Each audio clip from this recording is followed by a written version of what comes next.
சிகரெட்ட போல என் மனச பிச்சு போட்ட நீ வருவியான்னு வீட்டு வெளியே எட்டி பார்த்த உன்னை கல்யாணம் பண்ணிக்க எத்தனை தடவை கேட்டு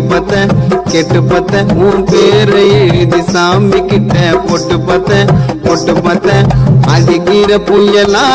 உன்னை பார்த்தண்டி தனக்கும் உன் கழுத்தாண்ட பார்த்தா கவரிங்கு செயினு தம்மினுக்கும் நீங்க உள்ள வருவேன்